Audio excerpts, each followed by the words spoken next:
नमस्कार, स्वागत है आपका एक बार फिर से मेरे चैनल पर बायोलॉजी फॉर ऑल। और मैं हूं अनुपम मिश्रा। आज जो आपके लिए टॉपिक लेकर आया हूं वो क्लास 10th इंग्लिश का फर्स्ट फ्लाइट जो बुक है, जो मेन टेक्स्ट बुक है, उसकी एक पोयम है how to tell wild animals. How to tell wild animals, जैसा कि टाइटल से ही पता चल रहा है, how to tell wild animals का मतलब यहाँ पर है कि वाइल्ड एनिमल्स को हम पहचानेंगे कैसे, उसके बारे में ये पोयम है। और पोयम को शुरू करने से पहले थोड़ा सा इसका उसका बैकग्राउंड समझ लेते हैं, थोड़ा सा पोयम के बारे में जान लेते हैं। This poem was written by Carolyn Wells. ये कैरोलिन वेल्स के द्वारा लिखी एक पोयम है। और पोयम एक्चुअली है क्या, थोड़ा सा इसका इंट्रोडक्शन मैं आपको बता देता हूँ। This poem revolves around dangerous ways to identify wild animals.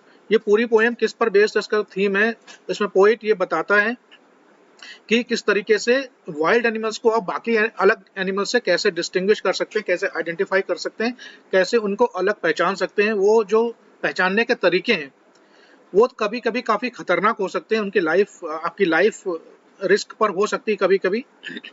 The poet tries to distinguish wild animals from other animals in a funny and humorous ways. तो जो ये पोयम है, तो जब हम इसको पढ़ेंगे और जब मैं आपको एक्सप्लेन करूंगा, जब आप इस पोयम को समझेंगे, तो पोइट ने जिस तरह के लैंग्वेज में के जो इंग्लिश लैंग्वेज के जो वर्ड्स हैं उनके किस तरीके से यूज किया है to create a musical effect, और वो जो आइडेंटिफाई करने के पोइट ने तरीके बताए हैं वो थोड़ा सा फनी भी हैं, पढ़ने और सुनने में फनी भी है और ह्यूमरस भी है। सुनकर आपको थोड़ा सा अच्छा लगेगा, थोड़ा सा हंसी भी आएगी। The poet suggest it is dangerous to be in close proximity of wild animals. और ये पोइट हमको सजेस्ट करता है कि किसी भी वाइल्ड एनिमल्स जो भी वाइल्ड एनिमल्स है, जिसमें जिसमें लाइन है, टाइगर है, बेयर है, स्नेक है, ये जितने भी वाइल्ड एनिमल्स हैं, इनके अगर आप करीब जाते हो, इनके बहुत ही बिल्कुल क्लोज प्रॉक्सिमिटी में आप आते हो, तो ये आपके लिए बड़ा खतरनाक चीज हो सकती है। क्योंकि wild animals are highly unpredictable animals.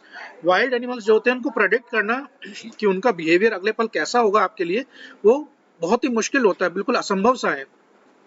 तो पोइट वो ही हमें एक बात यहाँ पर बताता है कि कि जब इन वाइल्ड एनिमल्स के हम करीब जाने की कोशिश करते हैं, ऐसा हमें नहीं करना चाहिए, क्योंकि ये कभी कभी काफी खतरनाक हो सकता है। It also tells us about various features of wild animals. और इस पोएम में पोइट ने जो वाइल्ड एनिमल्स हैं उसके अलग अलग फीचर्स को भी बड़ा फनी और ह्यूमरस वे में एक्सप्लेन किया है कि उनके फीचर्स के आधार पर आप उन वाइल्ड एनिमल्स को पहचानेंगे कैसे। Use of words and emotions used are not only humorous but ironical. जो जैसा कि मैंने बताया कि पोइट ने जो लैंग्वेज के, जो इंग्लिश लैंग्वेज के जो वर्ड्स यूज किए हैं वो काफी फनी है, और वो वर्ड्स कहेंगे पर वो ट्विस्टेड भी हैं। जब हम पोएम पढ़ेंगे तब इसका मतलब आपको समझ में आएगा। तो वो वर्ड्स का जो यूज है वो ना, इट्स नॉट ओनली ह्यूमरस, ना ही वो ह्यूमरस भी है, जिसमें ह्यूमरस का मतलब जिसमें जो सुनने में अच्छा लगे, बट आयरनिकल, आयरनिकल का मतलब उसमें विरोधाभास भी है। The poet takes liberty with the language to create poetic effect. तो पोइट ने जो इंग्लिश लैंग्वेज के वर्ड्स हैं, जैसे मैंने बताया, she has taken the liberty, यानी कि बहुत से वर्ड्स को ट्विस्टेड वे में यूज किया है to create a musical effect and a rhyming effect.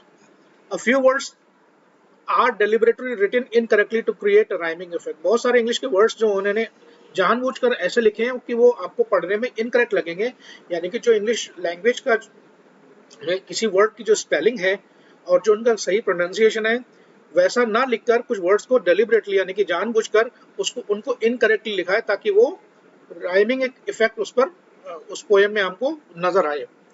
तो चलिए पोएम शुरू करते हैं। How to tell wild animals.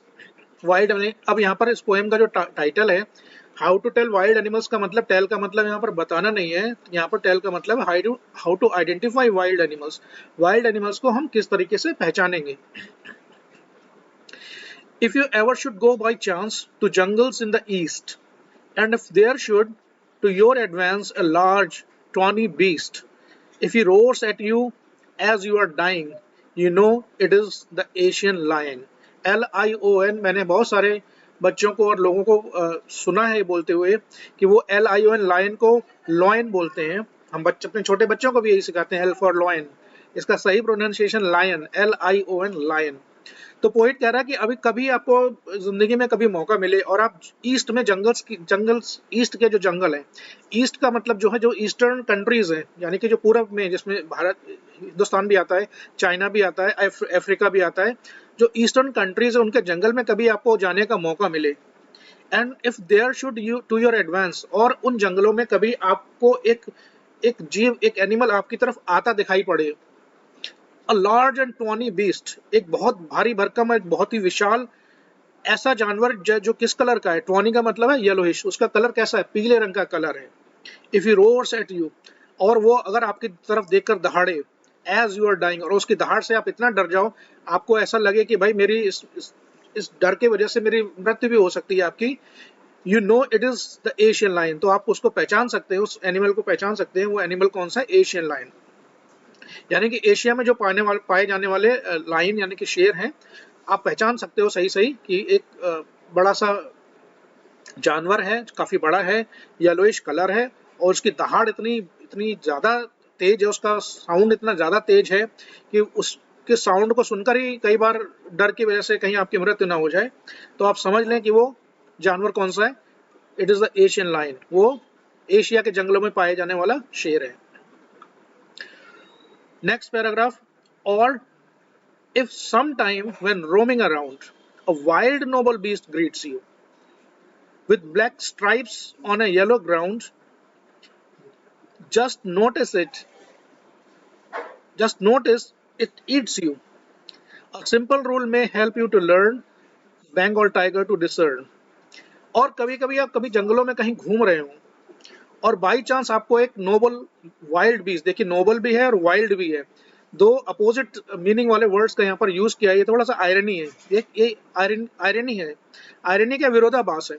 यानी कि एक तो वो वाइल्ड एनिमल तो वैसे भी बहुत फिरोशियस और बहुत ही खतरनाक और बहुत ही खूंखार होते हैं, उनका नेचर हाईली अनप्रेडिक्टेबल होता है, और वो नोबल भी है साथ में, नोबल का मतलब बड़ा जेंटल टाइप का एनिमल है। तो ये थोड़ा सा ये आयरनिकल सिचुएशन है। तो पोइट कह रहा है कि if sometime you when you roam around, जब कहीं आप कहीं जंगलों में कहीं घूम रहे हो और आपको एक नोबल सा, एक जेंटलमैन सा दिखने वाला वाइल्ड बीस्ट यानी कि जंगली जानवर आपको सामने से आकर ग्रीट करता है, ग्रीट का मतलब अकस्मात आपके सामने आ जाता है, with black stripes on A yellow ground, और उसकी जो शरीर का जो उसको आप आइडेंटिफाई कैसे करते हैं, उसका कलर तो है पीला है, और पीले रंग पर कैसी स्ट्राइप्स है, काले रंग की धारियां उसके शरीर पर है। Just notice it eats you, जब तक आप उसको नोटिस करते हैं, जब तक आप उसको देख पाते हैं, इट अटैक्स ऑन यू, वो आप पर अटैक कर देता है, एंड इट ईट्स यू, वो आपको खा भी जाएगा।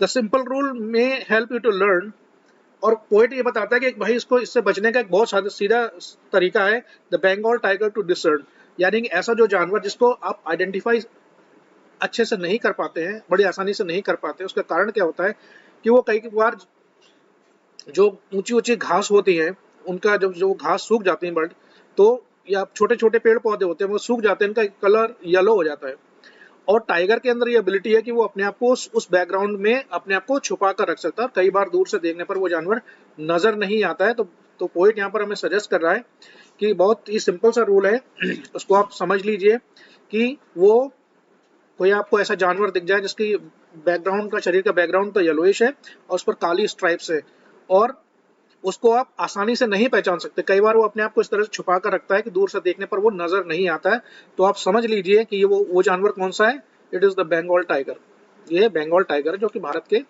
जंगलों में पाया जाता है। Next paragraph, if strolling fourth, और आगे चलते, जब आप आगे जा रहे हैं, आगे चलते हुए, a beast you view whose hide with spots is peppered, as soon as he has leapt on you, you will know it is the leopard। और आगे चलते हुए, जंगल में आगे घूमते हुए एक आपको एक और जानवर मिलता है, और वो जानवर कैसा है, वो जानवर जो उसका शरीर का जो कलर है वो तो येलोइश है, और उस पर ब्लैक स्पॉट स्कैटर्ड है, यानी पूरे शरीर पर काले रंग के पूरे शरीर पर स्पॉट पड़े हुए हैं। And as soon as he left on you, और जैसे ही वो आप पर आक्रमण करता है, आप पर झपटता है, आपको तुरंत ही समझ में आ जाना चाहिए, इट इज द लेपर्ड, ये क्या है, तेंदुआ है। तेंदुआ के शरीर पर पीले रंग का कलर होता है और उस पर काले रंग का धब्बे या स्पॉट से पड़े रहते हैं। It will do no good to roar with pain, it will only he will only lap and lap again. और कह रहा है कि इन परिस्थितियों में चिल्लाने से कोई फायदा नहीं होगा। अगर आप चिल्लाते हैं और आपको, जैसे उसने आपके ऊपर आक्रमण कर दिया और आप चिल्लाते हैं, शोर मचाते हैं, तो वो कह रहा है कि शोर मचाने से कोई फायदा नहीं होगा, क्योंकि वो आपके ऊपर बराबर बराबर पाउंस होता रहेगा, बराबर आपके ऊपर कूदता रहेगा, आपके ऊपर झपटता रहेगा। तो तो पोइट कह रहा है बेहतर यह है कि इन जंगली जानवरों को जैसे आप आइडेंटिफाई करें, उनसे दूर हटने की, उनसे दूर रहने की कोशिश करें। If when you are walking around your yard, you meet a creature, CREATURE, इसका बहुत से लोग प्रोनाउंसिएशन क्रिएचर बोलते हैं, इसका सही प्रोनाउंसिएशन है creature. If when you are walking round your yard, जब कभी आप अपने आसपास की जो जगह है उसमें कभी आप टहल रहे हो, you meet a creature there, आप वहां पर एक जानवर, एक जंतु, एक जानवर से आपकी मुलाकात होती है, who hugs you very very hard, और वो आपको अपनी बाहें आगे फैलाकर आपको हक करता है, आपको गले मिलता है, आपको अपने सीने से लगा लेता है। और be sure it's a bear, BEAR, it's a bear. जो भालू होते हैं उनके अंदर ये कैपेसिटी होती है कि वो अपनी पिछली दोनों टांगों पर खड़े हो सकते हैं और अगले जो हाथ है उनको हाथ को ठीक जैसे मनुष्य अपने दोनों आगे के हाथ यूज करता है किसी को हक करने के लिए, बेयर जो भालू होते हैं वो भी ऐसा कर सकते हैं। And if you have any doubts, I guess he will give you just one more cares. तो कह रहा है कि अगर आपके मन में कोई डाउट है, कोई शंका है कि भाई ये जानवर है कौन सा, जब जब आपके मन में अगर ऐसा कभी डाउट आता है, he will give you just one more cares, वो फिर आपको एक वैसा ही आपको अपनी बाहों में जकड़ने की, आपको अपनी बाहों में लेने की एक बार फिर से कोशिश करेगा, just to give you a gentle touch. आगे बढ़ते हैं। Though to distinguish beast of prey, a novice might nonplus a crocodile, CROCODIL, इसको लोग बोलते हैं क्रोकोडाइल, मैंने बहुत से लोगों को सुना है क्रोकोडाइल, इसका सही pronunciation crocodile, crocodile. The crocodile you always may tell from hyena thus, hyena come with merry smiles but if they weep they are crocodiles. कह रहा है कि एक और जंगली जानवर है, यहाँ पर इस पैराग्राफ में दो जंगली जानवर के बारे में बात कर रहा है। Though to distinguish beast of prey, novice might nonplus, कहता है कि कभी कभी कोई एक नोविस को कहते हैं अनाड़ी व्यक्ति को, जिसके पास कोई एक्सपीरियंस नहीं है, कोई ट्रेनिंग नहीं है किसी तरीके की, उसने कभी जंगलों में वो गया नहीं है या उस तरह की कोई उसके पास प्रोफेशनल एक्सपर्टीज नहीं है, उसके पास कोई एक्सपीरियंस या इस तरह की ट्रेनिंग नहीं है जंगलों में रहने की या जंगलों में जाने की, तो ही माइट नॉन प्लस का मतलब वो कभी कभी कंफ्यूज हो सकता है, कभी कभी सरप्राइज हो सकता है। किस वजह से सरप्राइज हो सकता है? The crocodile you always may tell from hyena others, यानी कि आप दो जानवरों की यहाँ पर बात कर रहा है, एक तो क्रोकोडाइल यानी कि मगरमच्छ और दूसरे हाइना, हाइना होते लकड़बग्गा हिंदी में बोलते हैं। इनको आइडेंटिफाई करना थोड़ा सा मुश्किल है। अकॉर्डिंग टू द पोइट, ये पोइट के अनुसार क्या है, हाइना कम विद मैरी स्माइल्स, हाइना आपकी तरफ जब देखता है तो वो आपकी तरफ स्माइल करता है और वो स्माइल बड़ा वियर्ड टाइप की स्माइल होती है। But if they weep they are crocodiles, तो कह रहा है कि अगर वो जानवर आपको देख रहा है कि उसकी आंखों से आंसू निकल रहे हैं तो आप निश्चित रूप से आप कह सकती हैं कि वो क्रोकोडाइल है। आपने सुना होगा हिंदी में कहावत है घड़ियाली आंसू या मगरमच्छ के आंसू बहाना।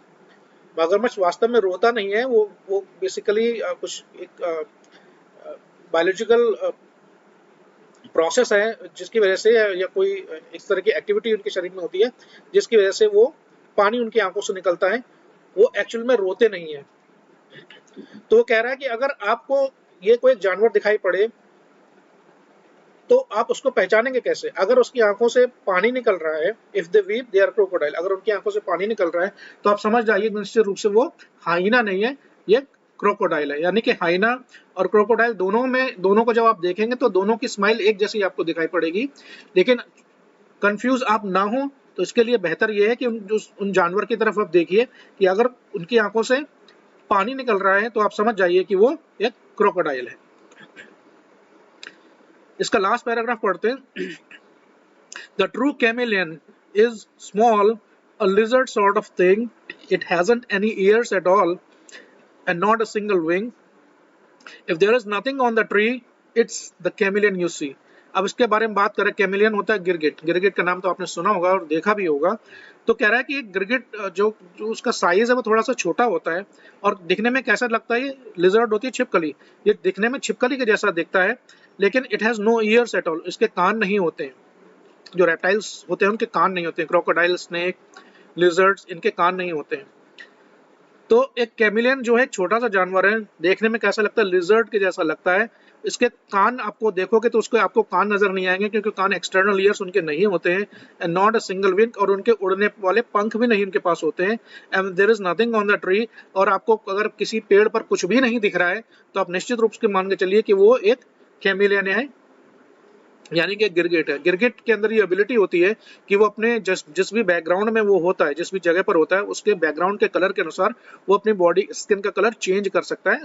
इसको बोलते हैं कैमोफ्लेज, अपने आप को वातावरण में पूरी तरीके से छुपा सकता है। तो पोएट कह रहा है कि आपको एक जानवर तो पेड़ पर आपको कुछ भी नहीं दिख रहा है, तो आप मान के चलिए निश्चित रूप से कि वहां पर एक कैमिलियन हो सकता है, क्योंकि कैमिलियन के अंदर ये एबिलिटी होती है कि वो जिस बैकग्राउंड में होते हैं उस बैकग्राउंड के अनुसार अपने स्किन का कलर चेंज कर सकते हैं। ये जो पोएम का जो थीम था मैंने ऑलरेडी आपको एक्सप्लेन कर दिया है। अब फटाफट थोड़ा सा जो उसके मेन पॉइंट है, यानी कि जो समरी के पॉइंट ऑफ व्यू से इसको एक बार दोबारा से पढ़ लेते हैं, और आप चाहे तो इसके नोट्स बना लें, और आप चाहे तो इसका स्क्रीनशॉट ले लें, और स्क्रीनशॉट लेने के बाद इसको पढ़ लें एक बार। बहुत ही इजी सा पोएम है, आपको एक बार में आसानी से समझ में आ जाएगी। मैं इसको जो जो मेन पॉइंट्स हैं दोबारा से जल्दी से आपको लिए पढ़ देता हूँ। The Asiatic lion is a huge and majestic wild animal. Asiatic lion जो होते हैं, एशिया में पाए जाने वाले लाइन, बहुत ही ह्यूज और बहुत ही मैजेस्टिक शानदार एक वाइल्ड एनिमल है। It is found in the jungles of eastern countries like Africa and India. Bharat के और अफ्रीका के जंगलों में यह जानवर पाया जाता है। It is huge and yellowish coloured wild beast, मैंने आपको ऑलरेडी एक्सप्लेन किया है। एक बड़ा विशाल और येलोइश कलर का जानवर है। It roars very loudly and its loud roar can terrify you to death. ये इतनी जोर से दहाड़ता है कि उसकी दहाड़ सुनकर आप इतने भयभीत हो जाओगे कि उस भय से आपकी मृत्यु भी हो सकती है। If by any chance you meet such a huge and ferocious wild animal, you can be sure that he is the Asiatic lion। और कभी आपको इस तरीके के खूंखार और एक बड़ा जानवर मिल जाए तो आप समझ लीजिए कि वो एशियाटिक लायन है। The Bengal tiger is noble wild beast. एक नोबल वाइल्ड बीस्ट है बंगाल टाइगर, और उसके शरीर पर येलोइश बॉडी पर काली स्ट्रिप्स हैं। He eats you alive the moment he sees you. जैसे ही वो आपको देखता है वो आपको जिंदा मारकर खा सकता है। So the simple rule to follow is to identify this animal from a distance। तो सबसे सिंपल रूल पोएट के अनुसार ये है कि इसको दूर से देखकर आप इसको आइडेंटिफाई कर लें और उससे वहां से दूर हट जाएं। When you are strolling in a forest, you come across a beast. His hide is peppered with spot। अब आप जंगलों में कभी घूम रहे हो तो आपको एक जंगली जानवर और मिल सकता है जिसके शरीर पर पूरे शरीर पर काले रंग के धब्बे हैं। The moment he sees you, he leaps on you and you know for sure he is a leopard। जैसे ही वो आपको देखता है वो तुरंत आपके ऊपर झपट सकता है।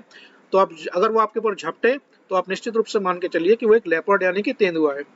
It's of no use to cry in pain as he will continue to leap on you and eat you. आप दर्द से या भय के कारण आप चिल्लाते रहिए तो उस चिल्लाने का कोई फायदा नहीं है, क्योंकि जितना ज्यादा आप चिल्लाएंगे वो उतना ही आपके ऊपर कूदेगा, जंप करेगा, और वो फाइनली आपको मारकर खा भी सकता है। When you are walking in your yard, you can meet a creature, a bear। जब आप अपने यार्ड में अहाता में या किसी खुली जगह पर घूम रहे हैं तो आपको एक क्रिएचर और मिल सकता है जो होता है जंगली भालू। He hugs you very very hard, which may not be friendly। और वो जब आपको बाहों में पकड़ के हग करता है, गले लगने की कोशिश करता है, तो निश्चित रूप से मान लिया कि वो जो हग है वो फ्रेंडली नहीं है बिल्कुल भी। He will give you one more hug so tightly that you will surely die। वो आपको इतना कस के पकड़ेगा कि दम घुटने से, सफोकेशन की वजह से आपकी मृत्यु हो सकती है। It is difficult for an inexperienced person to distinguish between a wild animal from other animals। किसी अनाड़ी व्यक्ति के लिए एक वाइल्ड एनिमल को और एक नॉर्मल जानवर को में आइडेंटिफाई करना, बीच में डिस्टिंग्विश करना, ये थोड़ा सा मुश्किल हो सकता है। He might be confused between a hyena and crocodile। आप एक हाइना और क्रोकोडाइल के बीच में कंफ्यूजन हो सकता है। Hyena and crocodiles are very very deceptive in appearance, कि दोनों का अपीयरेंस बड़ा ही डिसेप्टिव है, यानी कि धोखा देने वाला है। अ हाइना स्माइल्स मैरीली, यानी कि happily before he kills his prey. Hyena जब अपने शिकार की तरफ देखता है तो देखकर बड़ा मुस्कुराता है, और अब उसके बाद अपना जो उसका शिकार है यानी कि प्रे है उसको वो मार देता है। On the other hand, A crocodile shed tears before attacking its prey। जो क्रोकोडाइल है उनकी आंखों से आंसू, जिसको घड़ियाली आंसू बोलते हैं, वो आपको दिखाई पड़ सकते हैं, और वो जो उनका प्रे, जो उनका शिकार है, उस पर अटैक करने से पहले वो थोड़ा सा घड़ियाली आंसू बहाते हैं। A true chameleon is a small lizard like creature. एक जो कैमिलियन है वो एक लिजर्ड जैसा छोटा जानवर है। ही हैज नो ईयर्स, उसके कान नहीं है। Nor he has wings to fly, ना ही उसके पास पंख हैं उड़ने के लिए। If you don't see any creature on the tree, They are expert in camouflage. Be sure he is a chameleon. जब अगर आपको पेड़ पर कोई जानवर नजर नहीं आता है तो आप निश्चित रूप से मान के चलिए कि वहां पर कोई गिरगिट हो सकता है। तो ये इस पोएम का था पूरा एक्सप्लेनेशन और पूरा थीम और पॉइंट टू पॉइंट आपका नोट्स पॉइंट ऑफ व्यू से ये मैंने आपके लिए लेकर आया हूँ। वीडियो अगर अच्छा लगा हो तो उसको लाइक कीजिए, शेयर कीजिए, चैनल को सब्सक्राइब कीजिए। अगला जो मेरा वीडियो आएगा वो किसी एक और पोएम पर मैं आपके लिए वीडियो लेकर आऊंगा। चैनल से जुड़े रहिए। बहुत बहुत धन्यवाद।